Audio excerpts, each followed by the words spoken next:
The debt that Nigeria, yes, one person, one politician has paid by 10 times, has paid in that United Arab Emirates by 10 times of debt that we are owing. Why don't they think of what this is, all these Western world people? You understand? This is like they are eating us mugu. You understand? So at times I keep on thinking of all these things. Why is he Nigeria is facing all this type of problem? And when you check out this year, that it is intentional. They are doing it. They are doing it in order to suffer the countries. You understand? What I'm thinking. Okay, look at. Let me say, give this lady that you're talking about. You just narrate about what they call this minister. Was yes, Betta Edu. I even when the grant, I think before the palliative something, I think Arise Station, they granted her interview. He said every decent thing like a saint. At the end of it, she now became a disastress. So just she's a drama queen, and she's indeed yes in the league of other thieves. Anyway, I'll take another one, Mazi. Right? Thank you very much, as usual. Okay, I appreciate that. Okay. That's okay. That's some home truth there. And sometimes, when you say things to some point, you just be like, but why can't?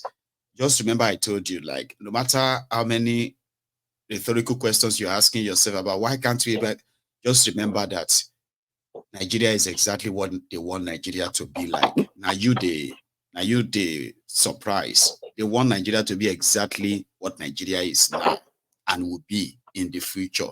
If you don't stop them, they will make Nigeria that. So yeah. Sorry, my caller. Hello there. Hello, Mayego. Hello, sir. How are you? Mayego, I'm fine. This is Odogu. Hey, Odogu. You don't small boy's name. Baba, how you doing? I'm good. How are you? I'm very well. Oh, yeah. Thanks for asking. Mayego, I dey provoke. Why? I don't know where to start, but I just want to highlight small thing, and I just hope everybody is just listening. Everyone is Odogu, listening. You won't believe it. Oh. Odogu, go on, Baba. Odogu, I used to work with this government in a very highly placed place, and we used to enter villa, they come out. And some of these things happening today, this issue regarding Edu, I made a post today on my Twitter. Blast C4. You can go back there and check it. I will. Blast C4. So I made a post today referring to that issue. Now let me just paint a scenario. What happened? This issue of memo thing, this is what happens in every ministry. This is how they rob the country and the Commonwealth dry. So what they do is each time money is released, either approved by the National Assembly or whatever, they continue to hoard those monies until maybe towards the end of the year. They now raise fraudulent memos to use them to draw those monies.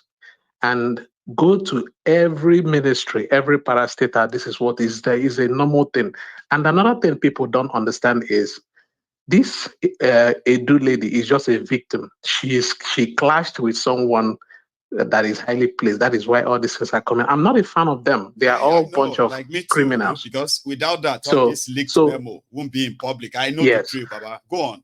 Good. So probably she wanted to eat alone, or she, got into conflict with somebody who is highly placed, and they wanted to use her as an example. Yes, they want her out. And then these memos were created and developed by civil servants. I call them evil servants because they are not politicians. This lady doesn't even have any access. I used to prepare some of those memos. I used to have access to them, and I still have access to some of the researches we made, some of the investigations we made for 3-4 years while I was working for the presidency. Now, ministers don't do those memos. They are done by civil servants. And to tell you how bad these people are, when these memos are prepared, all the ministers does is just to approve. But some of them, the PAMSEC does that. But the case, the Coco case now, be say, as this memo was presented, and the kasala combos because maybe the woman wants chop alone or she is not agreeing with terms and conditions, and then they are presenting her. But in the meantime, they are being orchestrated by the civil servants. And then I mentioned the people who are always involved with, when you hear this kind of issue coming up, there are three levels of people in that ministry that always cause this chaos. One is the what is it called? The people in the accounts. So what they do is each time money is applied for you to get that money approved, you have to find a way to lobby them. And if you don't do that, they will never approve your money. They will never approve any trip, and you'll never see their names. So that memo you saw there, they wrote 550, blah blah blah. In the real sense of the fact, that money might be more than 700 million. But what you see there is the people who are in the forefront, the accountants and the other procurement people. They are all part of that money, but you not see their name, you not see their amount. If you try to jump them or bypass them, you will be surprised that everything you are trying to do will be on face everywhere before you even know it. Yeah, that's why people don't call them civil servants; they call them evil servants. I've heard that. Evil servants. I've heard that. Yeah. Before. So this lady is just a victim. So the people fighting this thing, they are the accountants. Then another people who are also forming block in that ministry, they are the procurement people. The procurement, they are the worst. So these people, what they do is every now and then. So some of them, in fact, let me give you an instance. There was a day I was running late, so I couldn't finish some of the things I was doing back that day. So I returned back to the office, and I saw these people unloading laptops and computers and some of the furniture from the office. They were taking them back to the vendors they bought them. Why? At I think this I've forgotten the place in the I think area 3 where they sell computer stuff in Abuja. So what they were doing was they got they got approval for release of funds for those computers and those furnitures. And as soon as the approval was done and it was supplied, then from behind they went and took it back and collected money from them. Just go on my Twitter, I detailed everything, blast C4. I detailed what was happening. Then the other people who are also involved in this whole charade. What about the part? What about that one? Because I don't want our listeners to, like you said, that you're not rooting for anybody and all that, right?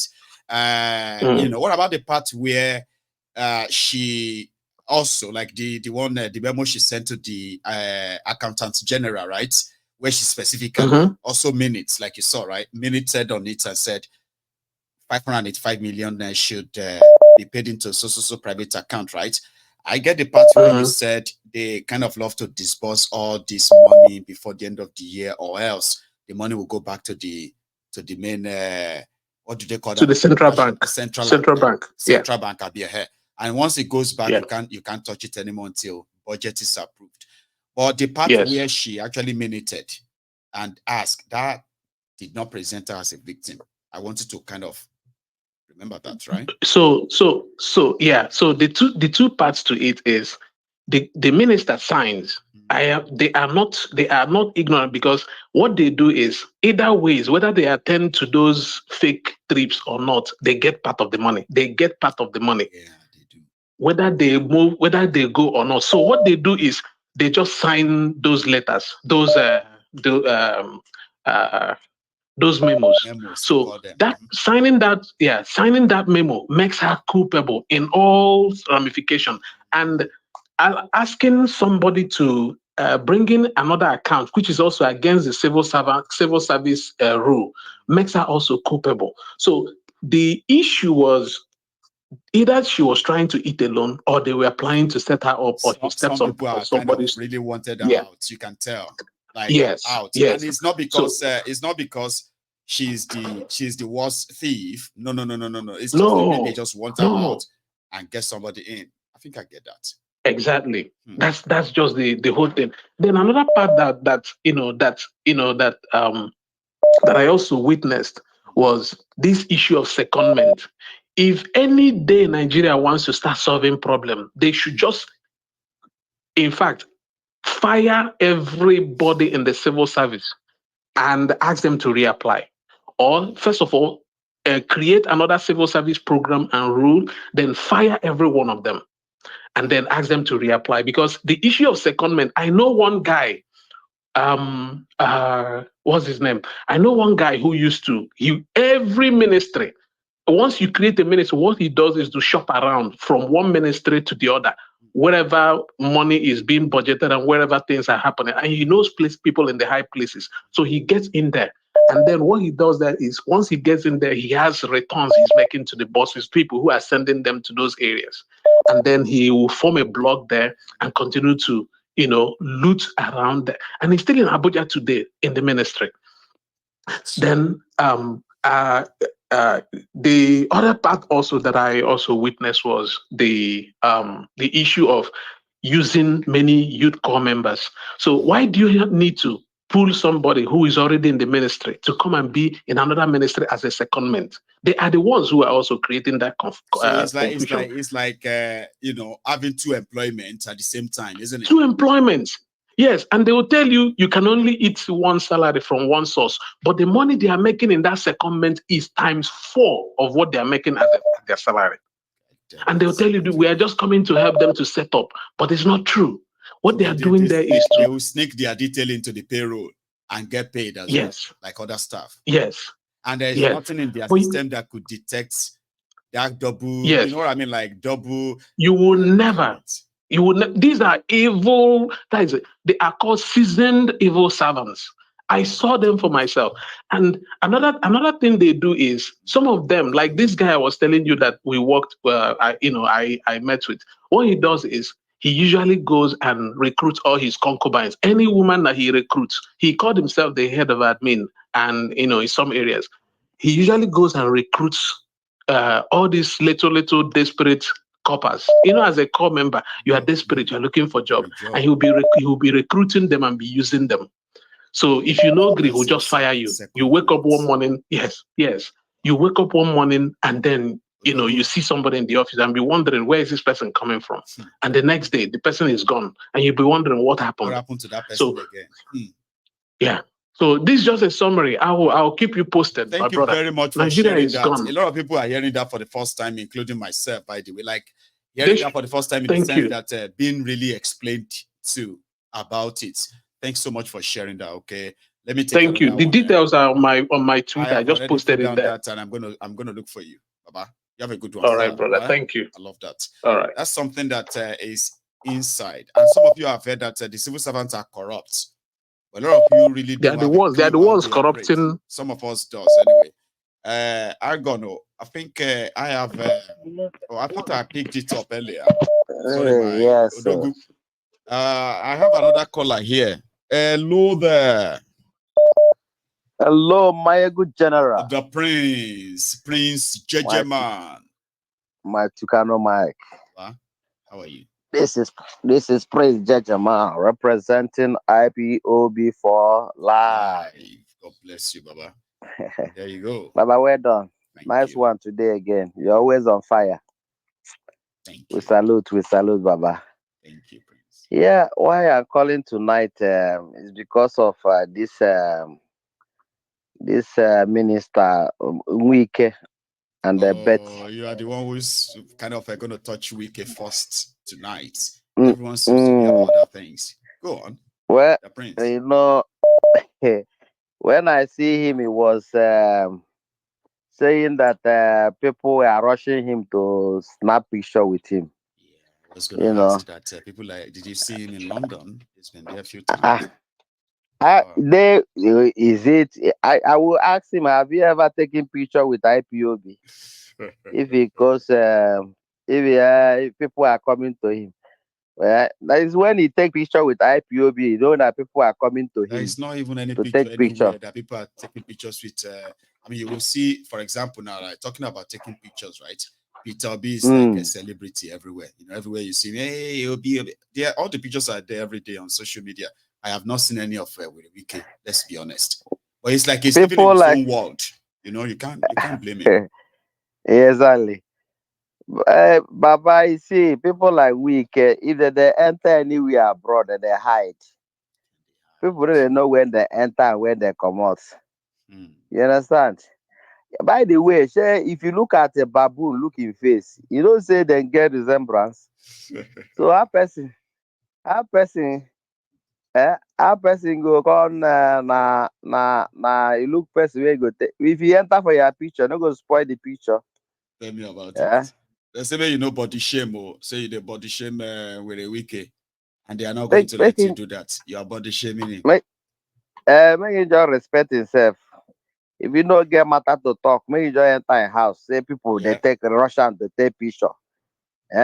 Person where bring irreparable damages, can't give Nigeria from Port Harcourt, rig all the whole election. Man, people will come to take picture for you. People they're mad.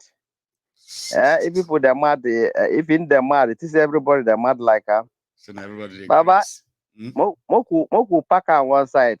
You know, on that side. You see Betty, you know, say that Betty. Now one of APC they use to this, you know, that they are master of distraction. You see, when the APC where they gather, you know, even they talk nonsense, they get people for background where begin the clap, you know, just to confuse you with their jargons. As they call you, they say recruit. You know, all the Agbadorians, you know, see job give them for Sambisa Forest. You know, that Betty, whenever they want to, you can see whenever they gather like this, you know, she will always be opening her teeth. I used to call her close-up woman. She will open teeth.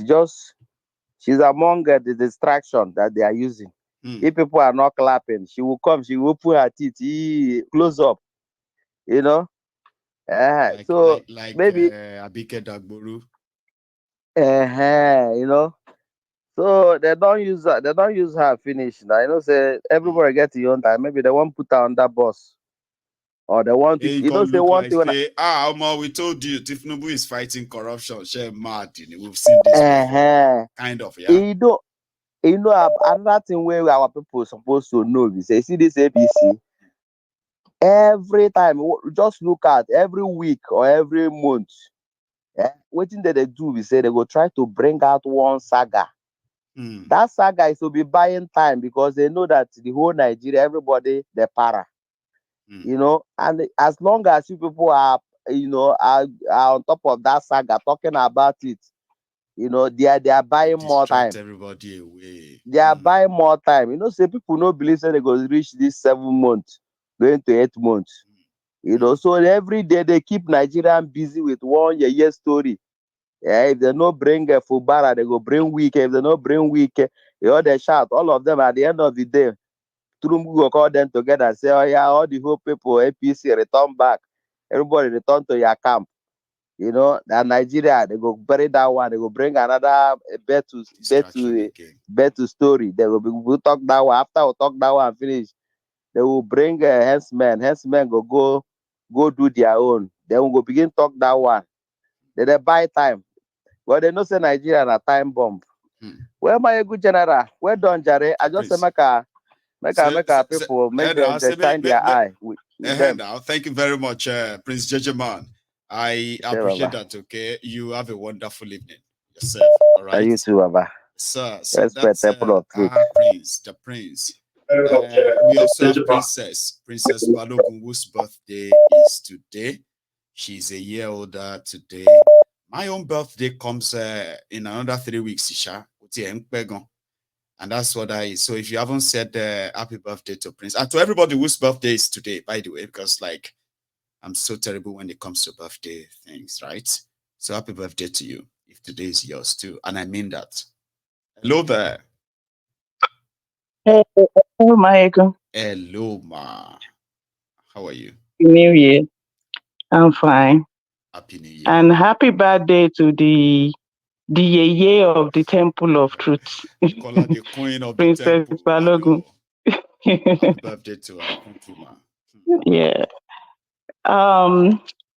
Marego, you see, this Baba Adeboye thing, you know, I'm not even gonna be like, I don't even blame the man that much anymore, because he's a businessman.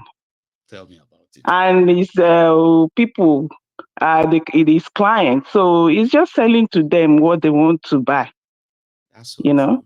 That's so true. Nigerians are so obsessed with this prophecy thing that they expect their that the GOs to give them prophecy at the beginning of the year. Give us something, please. Give us something. Let's have something. Give us something, you know. Yeah, it's like a balm to whatever their soul is, so it keeps them calm, so they will keep giving it to them.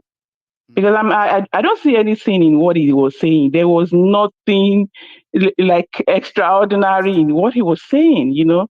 You know, those or the wind is blowing, it, right? Until some of us these days, if you go back to some of the prophecies like 20, 30 years ago, go and look at the pattern. Yeah.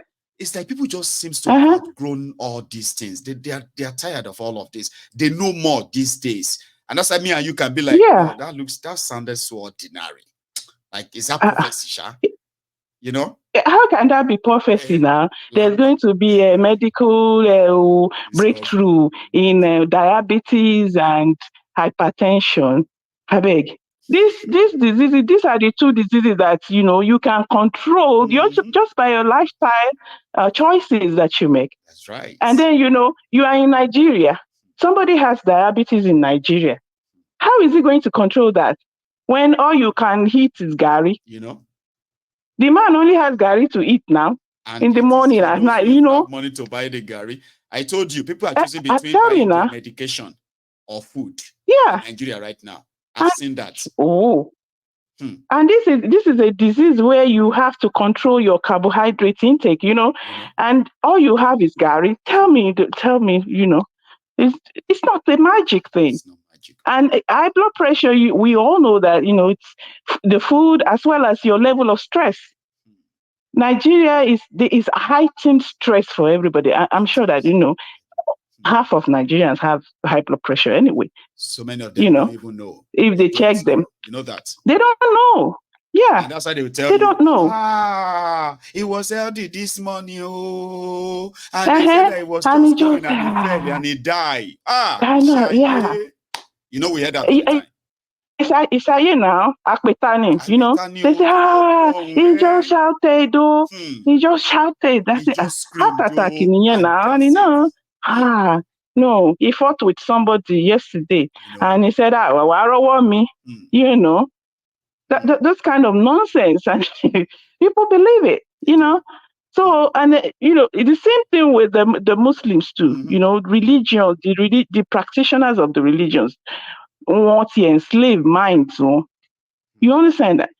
Look at the Fulanis now. Their elite, they already turned them into the hated tribe of Africa. Unfortunately, because everybody's just careful with them. They're afraid of them. They don't want to do anything with them because they turned you into killers, right?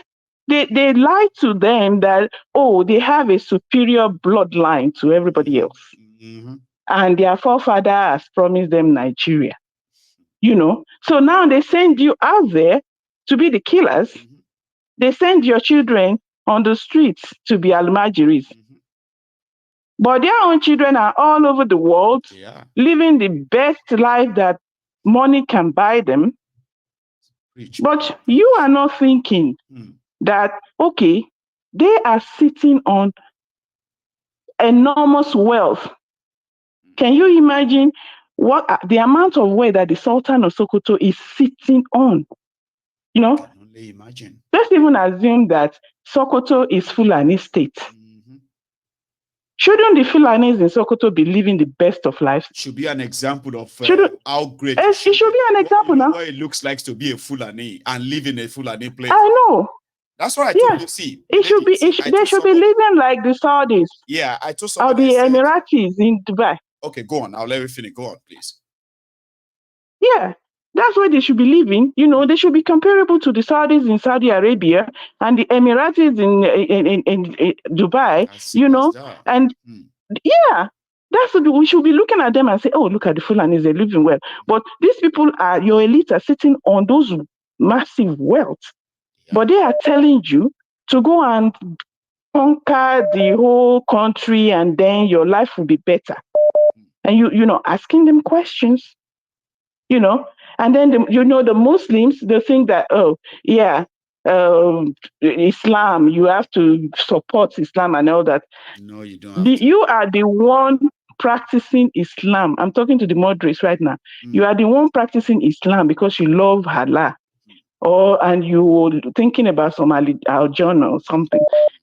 The practitioners of Islam, the Fulani elite, they are not practicing Islam for that purpose. No.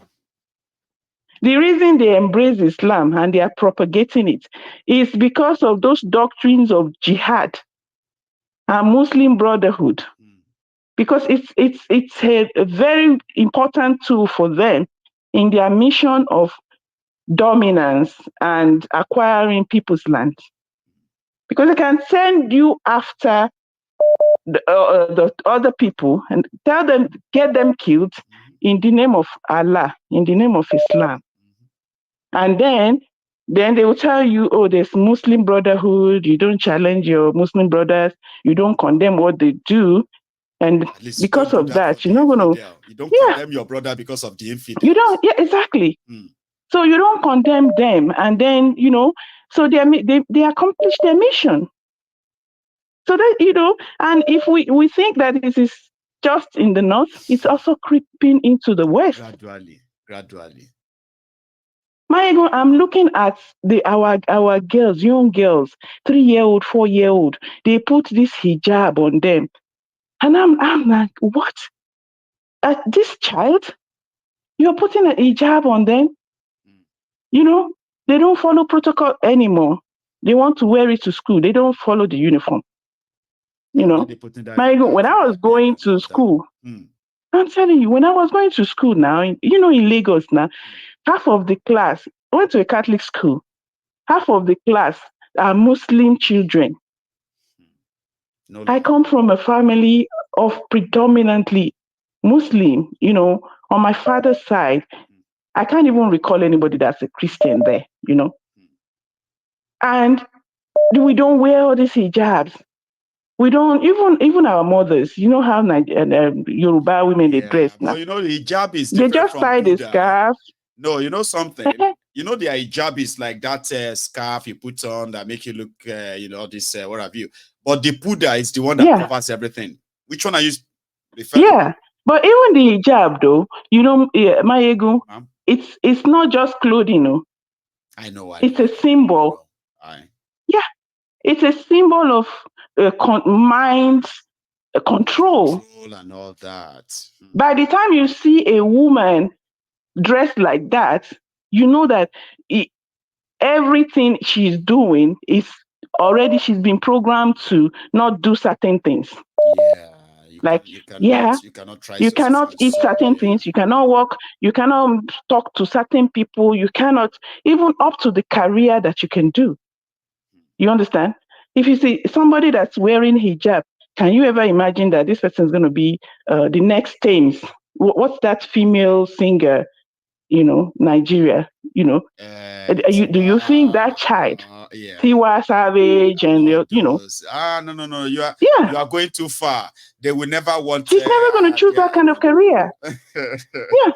It's like you already put a bar onto how your child can grow. Anyway, thank you, right, for indeed sharing that with us. I mean, that perspective is another very deep one. All right.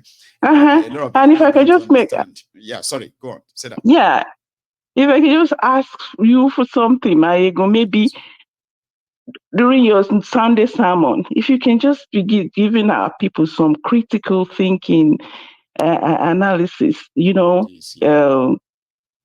skills related to this religion, because it's, this thing is destroying the whole country.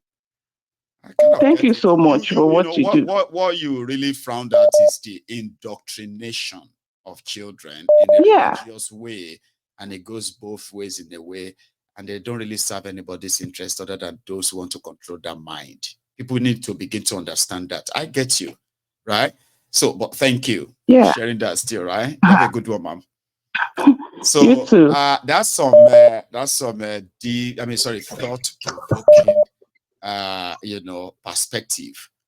A lot of people would take that some people might kind of take that a little bit like offensive, but if you pay attention to what our lady was saying there, she was pointing out indoctrination, because those who do these things, in most cases, it's just to keep you that control. It's not even mainly for that religion per se. I've seen that happen many times. Here is a caller. I can't wait. Hello there. Yes, so good evening. Evening, sir. How are you? I'm okay. I'm Ifeanyi from Gabon. Oh, Ifeanyi. Have we spoken before? Like, have we? Yes, 3 or 4 times. Oh, that's familiar then. Ifeanyi, how are you tonight? Yeah. Is it night in Gabon right now, by the way? Yes. Now almost the same time zone.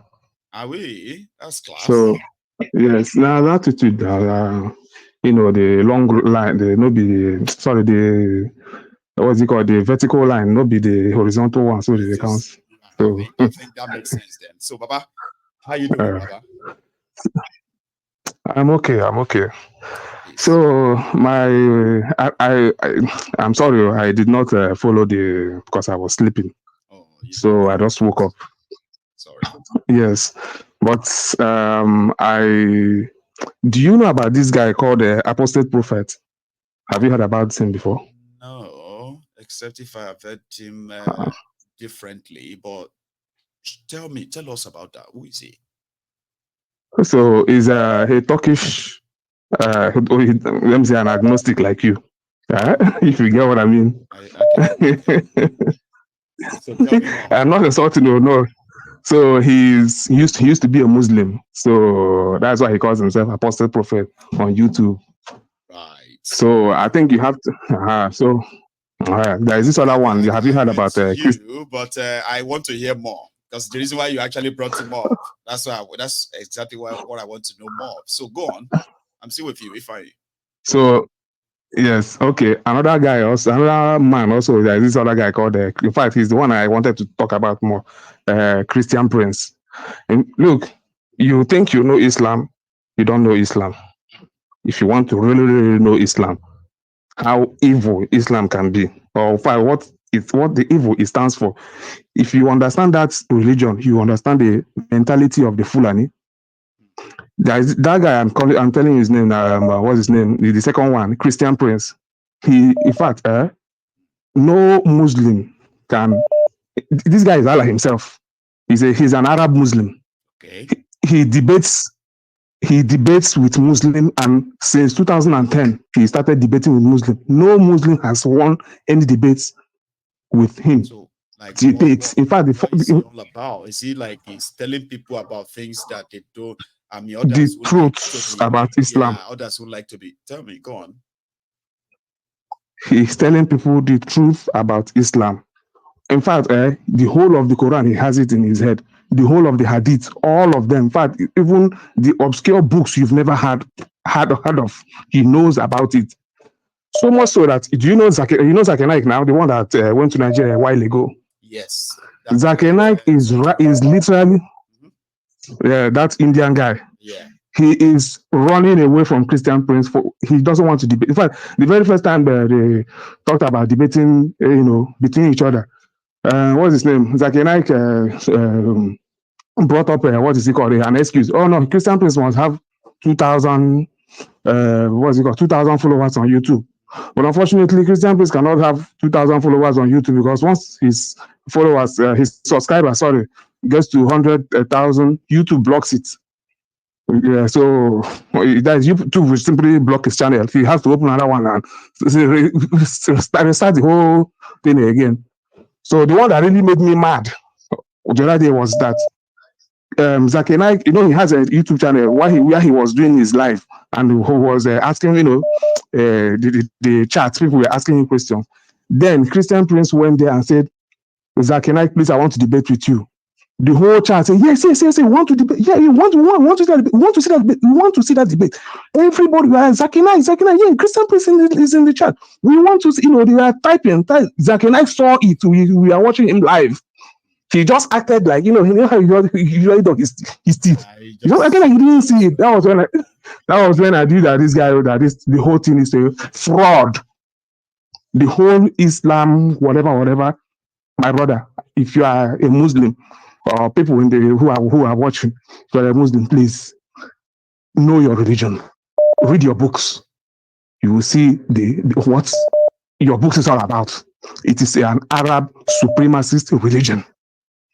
That is why the Africans who are Muslims, I'm not talking about the Yoruba because I like the way the Yorubas do their own. Unfortunately, people like Umurik are trying to change it. But the Africans, especially Fulanis, why they are doing this is because they want to prove that as blacks, the Pakistanis do the same thing too. As Pakistanis or as blacks, they can be as worthy Muslims, just like the Arabs. You go to Dubai, Islam is in the shadows. You know that very well. Islam is in the shadows. They don't really practice Islam there. But you come to Fulani land, they are practicing Islam. There are some of these fanatics who actually believe that even Saudi Arabia is not practicing true Muslim Islam. They are not practicing Islam. They are not practicing Islam in Saudi Arabia. Women, Bin Salman came now. Yeah, those ones they believe that they are following the hadith of jihad and all of that. Yes. When others are calling themselves moderates. Wait. Anyway, the so-called moderates. Some people say that there is no moderate, there's no Muslim is Muslim. And no, there is no moderate. No, there is no moderate. Those are the hypocrites. Those are the hypocrites. The real ones are the ones who are violent. Just go and read the books. Anyway, let me stop here. Thank you so much. I'll leave it at that too. Okay. Thank you so much bye-bye. For that. Yes. And last night, okay, one of my callers came on and he said, I think I don't know how to phrase it. He said something that he mentioned Awolowo. Okay, I think I was reading at those who participated in the organized genocide that they call war in Nigeria, and the whole story around it and every other ones you have heard. Okay, so I said that we probably won't be here if those who had the chance at the time, right, who also kind of made the decision that led to the whole bloodshed, the bloodshed and the killings and all that, if they probably did otherwise, share, their decisions and all that. Then I said, people they killed and those who killed people who kind of carried out the genocide, they were rewarded, all right? And their victims saw all of that. They all went on to become head of state, head of that, reach this, reach that, general this, general that. And they just said, no winner, no vanquish. So then I started mentioning the active soldiers who eventually carried out the genocide. And I was kind of mentioning the names. And that my caller now answer me, say something like, and Awolowo. And somebody said, but Awolowo didn't Awolowo wasn't a president, okay? In any way, he wasn't even in a position to make any decision during the war and all that. Somebody now picked that. And they tweeted me, because I wouldn't know what you say. You tweet at me. So they tweeted at me and said, Mayego, you needed to have corrected that. I was like, no, it doesn't really work that way. Okay. Normally I can come on and set record straight and say, well, with this social record and with that record, right? This is what the fact says. But one thing everybody should understand is when I say something, right, I don't really want to be like right and all of that all the time. It's not about being right or wrong and all that. That's why whatever I say to you, before I add my own opinion to it, I will first sort of share with you the details of what we are discussing. So you will know the details first, then you will kind of hear my own view. Most times when I say my own views, a lot of you just laugh. That's my views, right? And I do that for like an hour and a half, and sometimes 2 hours. I have that privilege to talk and talk and talk and talk and talk and talk and talk for 2 straight hours, or even 3 hours. But you see, when I open the line, and people begin to call in, and I start picking all these random calls, I just believe that whoever is at the other end of the call, they also have right to express themselves how they feel. You know what I mean? Like if they call in and say, "You this Mayegun, I have been watching you for the past 5 years. You are just so full of yourself. Let me tell you something. You are just so." I'm not going to start screaming like idiot here and start being like, your papa, I mean, you they talk to. I mean, they'll go on. No. I will just sit down here and let you say your stuff. And I'll ask you, can I say something too? Because when you begin to phone in, it's your own time. See, most times when I speak or kind of talk back, I just want to make the conversation interactive. Sometimes I will agree with you, what you are saying. It's not because I kind of agree with what you are saying per se, but it's just to make it more conversational. Sometimes it's to help you, okay, to push home your points. Mine is not to argue with you, like, oh, that's not true. No, that's not. You know what I mean? I can only give a sort of a caveat, cover up and say, well, now my caller said so and so. But that is not totally what happened. Let me tell you what I know happened. And you too can go and verify whatever happened, okay, and check. So don't expect me to argue with people here simply because I want to try and correct them. I have learned that it's unnecessary. Sometimes you throw your caller off guard. And sometimes I do try to correct people too. I say, can I say something? The quick one. What you just said there is not like how it happened. Do you remember? So, and sometimes they will agree with me and say, no, that's not the one I'm saying, Mike. That's not the one I'm talking about. I'm learning now to make everybody comfortable on Mayegun's diary political, because everybody is responsible for whatever they say. I am responsible for what I say. I mean, I am responsible for that. That's why I say you can sue me, you can say things. So when people call in and say things, I encourage people to always think about the demography of people that are listening to them, okay? And instead of using the sort of a general blanket statement, we should all learn, okay, to use phrases like some people, okay? It is called, what do you call that again? It's called intelligent thinking, something like that. Anyway, my time is up. Our time is up. I wish we could probably take it a bit further. Our time is up. I know we didn't start on time, but trust me, we have exhausted all our full 3 hours. Nothing is left out, okay? So you have not been shortchanged. So I'm going to see you some other time. All right? Thank you so much for spending your evening with me this evening. Like the broadcast, subscribe to my channel, right? And then share it, okay? I appreciate everybody who called in tonight, who contributed to this conversation tonight, okay? And to the rest of you, who never stop sharing the broadcast to tell everyone else to be here next time. Thank you.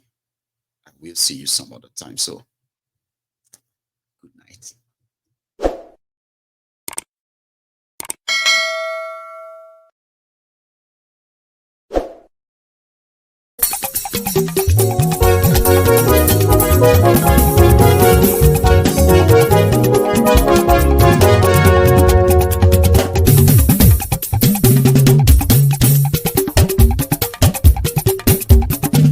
Mayegun làwa mọ̀ làmọ̀ tó dòdòdò.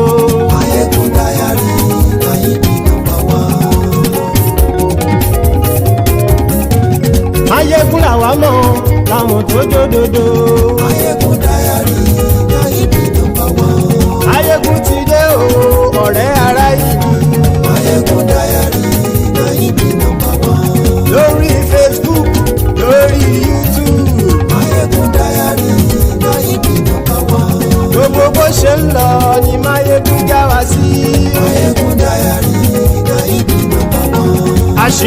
ọ̀jẹ̀lú kì í bò níbẹ̀ o.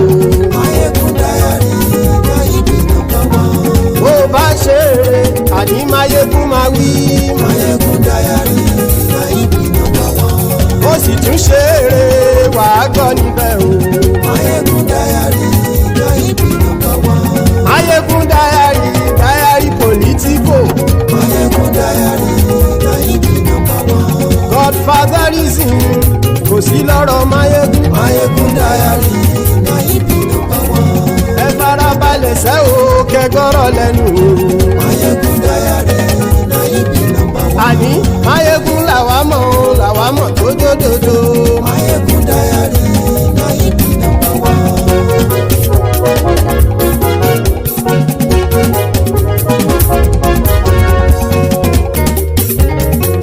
àní ẹ̀sùn ràkì. Máyégún ti dé. Máyégún ti dé. ọ̀jẹ̀lú ẹ̀sùn ràkì. Máyégún ti dé. àní ẹ̀sùn ràkì. Máyégún ti dé. lórí Facebook. Máyégún ti dé. àní ẹ̀sùn ràkì. Máyégún ti dé. lórí YouTube. Máyégún ti dé. àní ẹ̀sùn ràkì. Máyégún ti dé. bọ́ bàbá gbé wúrẹ́. Máyégún máa wí. àní ẹ̀sùn ràkì. Máyégún ti dé. ijó ìgbádìyẹ. Máyégún máa wí. àní ẹ̀sùn ràkì. Máyégún ti dé. pẹ̀sìdó bá rúfin o. Máyégún máa wí. àní ẹ̀sùn ràkì. Máyégún ti dé. kí gómìnà kówó jẹ. Máyégún máa wí. àní ẹ̀sùn ràkì. Máyégún ti dé. ọlọ́pàá tí ń darí bá. Máyégún máa wí. àní ẹ̀sùn ràkì. Máyégún ti dé. aṣòfin tí ń rúfin o. Máyégún máa wí. àní ẹ̀sùn ràkì. Máyégún ti dé. òpùrọ́ olóṣèlú. Máyégún máa wí. àní ẹ̀sùn ràkì. Máyégún ti dé. ọ̀jẹ̀lú ẹ̀sùn ràkì. Máyégún ti dé. àní ẹ̀sùn ràkì. Máyégún ti dé.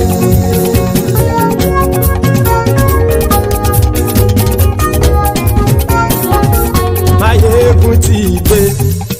gbogbo ọ̀jẹ̀lú ẹ̀sùn ràkì. Máyégún ti dé. gbogbo ọ̀jẹ̀lú ẹ̀sùn ràkì. ṣùgbọ́n ní bá ti ṣe èyí tó yẹ kí wọ́n ṣe ọmọ bá dèrò ní fi wọ́n níran o. Máyégún ti dé. Gbogbo ọ̀jẹ̀lú ẹ̀sùn ràkì. Máyégún ti dé. Gbogbo ọ̀jẹ̀lú ẹ̀sùn ràkì. ṣùgbọ́n ní bá ti ṣe yìí tó yẹ kí wọ́n ṣe ọmọ bá dẹ́rọ̀ ò ní fi wọ́n níran. wọ́n fowó bẹ́ẹ̀ o Máyégún ó sọ pé wọ́n ò bẹ́ẹ̀ wọ́n fowó bẹ́ẹ̀ Máyégún ó sọ pé wọ́n ò bẹ́ẹ̀ oníkan ṣáàtì ṣe èyí tó yẹ kí wọ́n ṣe fáwọn ará ìlú tó gbé wọn débẹ̀ o àyè. Máyégún ti dé gbogbo ọ̀jẹ̀lú ẹ̀ súnra kì. Máyégún ti dé gbogbo ọ̀jẹ̀lú ẹ̀ súnra kì. ṣùgbọ́n ní má ti ṣe yìí tó yẹ kí wọ́n ṣe ọmọ bá dẹ́rọ̀ ò ní fi wọ́n níran. kì máa yí ṣe eré ọ̀rọ̀ yìí kì í ṣe ẹ̀fẹ̀ kì máa yí ṣe eré ọ̀rọ̀ yìí kì í ṣe ẹ̀fẹ̀ ẹni bá ti lè lẹ́bọ̀ lẹ́rù o ọmọ bá dèrò kàṣà ìtú wọn síta. Máyégún ti dé gbogbo ọ̀jẹ̀lú ẹ̀ súnra kì. Máyégún ti dé gbogbo ọ̀jẹ̀lú ẹ̀ súnra kì. ṣùgbọ́n ní bá ti ṣe yìí tó yẹ kí wọ́n ṣe ọmọ bá dẹ́rọ̀ ò ní fi wọ́n níran. tẹnitẹni ọmọ Máyégún ọ̀rẹ́ ara ìlú mọ̀mọ́ ni mo fọlọ́hún sọ ẹ̀ bá kìlẹ́bù lóòótọ́ olódodo ìlú ọ̀tá ìlú mọ̀mọ́ ni ìwọ ṣá máa ń ṣọ́ra kò sì mọ́ bẹ̀rù bọ́tà ń lè rí bóníṣègùn lé káwọn mọ̀mọ́ fi ṣera wọn ni ó ti dẹrùn tí wọn ò gbọ́dọ̀ sì mọ́ bẹ̀. èèpo ọ̀gọ̀ lọmọ bá dérò tàjẹ́ ò gbọ́dọ̀ jẹ́ ó ti jọba lórí àbínú ẹni kò sì mọ́ bùyà àìsíwọ́lu ní ẹnìkẹ́ ìgbódì ẹyin lábàrá o ó kó ẹni tó bá dán wò á kàmù Máyégún ti dé gbogbo ọ̀jẹ̀lúwẹ̀ túnra kì. Máyégún ti dé gbogbo ọ̀jẹ̀lúwẹ̀ túnra kì o. Ẹ̀yin bá